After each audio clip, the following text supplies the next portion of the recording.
दादी के हाथों का जादू और खुशबू से महकता घर, माँ की मुस्कुराहट और खाने की सुगंध। MDH गरम मसाला, क्योंकि हर रिश्ता है स्वाद से जुड़ा। मेरे प्यारे देशवासियों, हम समृद्धि की ओर जा रहे हैं, लेकिन समृद्धि का रास्ता सुरक्षा से गुजरता है। पिछले 11 वर्षों में राष्ट्र सुरक्षा, राष्ट्र रक्षा, राष्ट्र के नागरिकों की रक्षा, इन सभी मोर्चों पर हमने पूरे समर्पण भाव से काम किया है। हम बदलाव लाने में सफल हुए हैं। यह देश जानता है कि हमारे देश का बहुत बड़ा जनजातीय क्षेत्र नक्सलवाद की चपेट में, माओवाद की चपेट में पिछले कई दशकों से लहूलुहान हो चुका था। सबसे ज्यादा नुकसान मेरे आदिवासी परिवारों को हुआ। आदिवासी माताओं बहनों ने अपने सपने के होनहार बच्चों को खो दिया। नौजवान बेटे गलत रास्ते पर खींच लिए गए, भटकाए गए, उनकी जीवन को तबाह कर दिया गया। हमने फौलादी हाथ से काम लिया। एक समय था, कभी 125 से ज्यादा जिलों में नक्सलवाद अपनी जड़ें जमा चुका था। माओवाद की चंगुल में हमारे जनजातीय क्षेत्र, हमारे जनजातीय नौजवान फंसे हुए थे। और आज 125 जिलों में से कम होते होते हम 20 पर ले आए हैं। उन जनजातीय समाज की सबसे बड़ी हमने सेवा की है।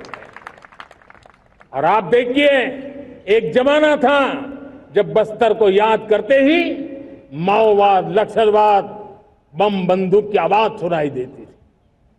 उसी बस्तर में माओवाद नक्सल से मुक्त होने के बाद जब बस्तर के नौजवान ओलंपिक करते हैं, हजारों नौजवान भारत माता की जय बोल करके खेल के मैदान में उतरते हैं, पूरा वातावरण उत्साह से भर जाता है। ये बदलाव देश देख रहा है। जो क्षेत्र कभी रेड कॉरिडोर के रूप में जाने जाते थे, वो आज विकास के ग्रीन कॉरिडोर बन रहे हैं। साथियों, हमारे लिए गर्व की बात है, भारत के नक्शे में जिन क्षेत्रों को लहूलुहान कर दिया गया था, लाल रंग से रंग दिया गया था, हमने वहां संविधान, कानून और विकास का तिरंगा फहरा दिया है। मेरे प्यारे देशवासियों,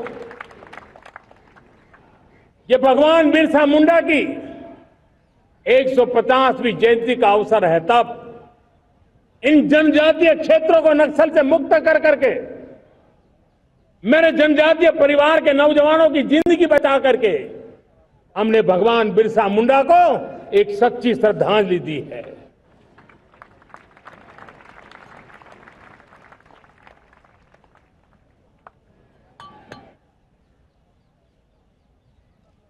मेरे प्यारे देशवासियों, मैं आज देश के सामने एक चिंता, एक चुनौती के संबंध में आगाह करना चाहता हूं। षड्यंत्र के तहत, सोची समझी साजिश के तहत देश की डेमोग्राफी को बदला जा रहा है। एक नए संकट के बीज बोए जा रहे हैं। और ये घुसपैठिए मेरे देश के नौजवानों की रोजी रोटी छीन रहे हैं। एक घुसपैठिए मेरे देश की बहन बेटियों को निशाना बना रहे हैं। ये बर्दाश्त नहीं होगा। ये घुसपैठिए भोले भाले आदिवासियों को भ्रमित करके उनकी जमीनों पर कब्जा कर रहे हैं। ये देश सहन नहीं करेगा। और इसलिए मेरे प्यारे देशवासियों, जब डेमोग्राफी परिवर्तन होता है, सीमावर्ती क्षेत्रों में डेमोग्राफी में परिवर्तन होता है, तब राष्ट्रीय सुरक्षा के लिए संकट पैदा होता है। देश की एकता, अखंडता और प्रगति के लिए ये संकट पैदा, सामाजिक तनाव के बीज बो देता है। और कोई देश अपना देश घुसपैठियों के हवाले नहीं कर सकता है, दुनिया का कोई देश नहीं कर सकता है, तो हम भारत को कैसे कर सकते हैं? हमारे पूर्वजों ने त्याग और बलिदान से आजादी पाई है, हमें स्वतंत्र भारत दिया है। उन महापुरुषों के प्रति हमारा कर्तव्य है कि हम हमारे देश में ऐसी हरकतों को स्वीकार न करें, उनकी सच्ची श्रद्धांजलि होगी। और इसलिए मैं आज लाल किले की प्राचीर से कहना चाहता हूं, हमने एक हाई पावर्ड डेमोग्राफी मिशन शुरू करने का निर्णय किया है। ये मिशन, इस मिशन के द्वारा ये जो भीषण संकट नजर आ रहा है, भारत पे मंडरा रहा है जो संकट है, उसको निपटाने के लिए तय समय में सुविचारित सुनिश्चित रूप से अपने कार्य को करेगा। उस दिशा में हम आगे बढ़ रहे हैं। मेरे प्यारे देशवासियों, कल जन्माष्टमी का पावन पर्व है। भगवान श्री कृष्ण का जन्मोत्सव देश में मनाया जाता है। दादी के हाथों का जादू और खुशबू से महकता घर, माँ की मुस्कुराहट और खाने की सुगंध, MDH गरम मसाला। क्योंकि हर रिश्ता है स्वाद से जुड़ा।